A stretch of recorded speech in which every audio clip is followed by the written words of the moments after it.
तो नामदेव जी एक दिन अपनी मस्ती में आ रहे थे मंदिर, और हुआ क्या कि जूते बाहर निकालना भूल गए और जूते पहने पहने पहुंच गए मंदिर में।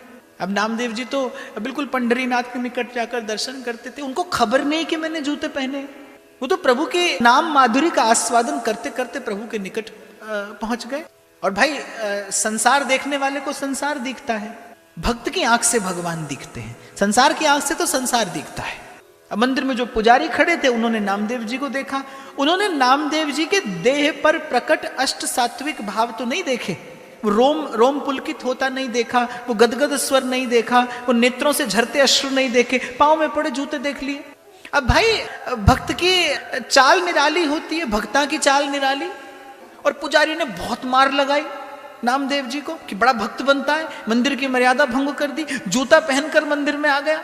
अब नामदेव जी ने क्या किया, नामदेव जी पंढरीनाथ के मंदिर के पिछवाड़े में जाकर बैठ गए, अपनी करताल निकाली और गाने लगे, गोविंद गुणा गोपाल गुणा गाए मेरे मन गोविंद गुणा। नामदेव जी ने कहा, प्रभु आप तो जानते थे कि मैंने जानबूझकर ये अपराध नहीं किया, पर ठीक है अपराध किया तो मुझे दंड मिलना चाहिए। अब आज से मैं आपके सन्मुख नहीं आऊंगा, मुझे तो आपके भजन में ही आनंद है, मैं तो यहीं पर बैठा बैठा आपके भजन का आनंद लूंगा, आपके नाम का अमृत चखूंगा। अब एक दिन हुआ, 2 दिन हुआ, नामदेव जी मंदिर के भीतर नहीं गए। कबीर जी ने देखा कि नामदेव जी मंदिर के भीतर नहीं जा रहे, कबीर जी भी आए हुए थे पंढरपुर में, देखा नामदेव जी भीतर नहीं जा रहे। नामदेव जी ने बताया कि ऐसी ऐसी घटना घटी। अब मैं तो अपने भाव में पहुंच गया, जूते पहने, और पुजारियों ने इतनी मार लगाई।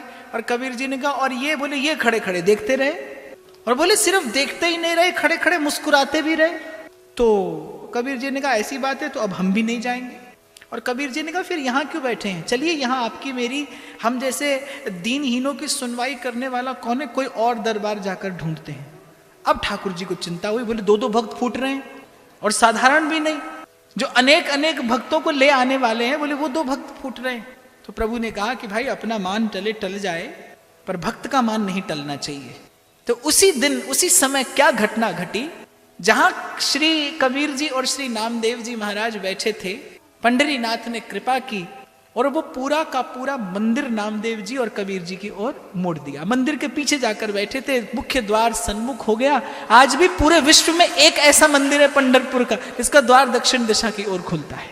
भगवान ने प्रतिष्ठा कर दी इस बात की कि मंदिर में संत हो ना हो, लेकिन जहां संत बैठता है वहां पर मंदिर होता है, वहां पर मैं होता हूं। जब कोई नहीं आता मेरे श्याम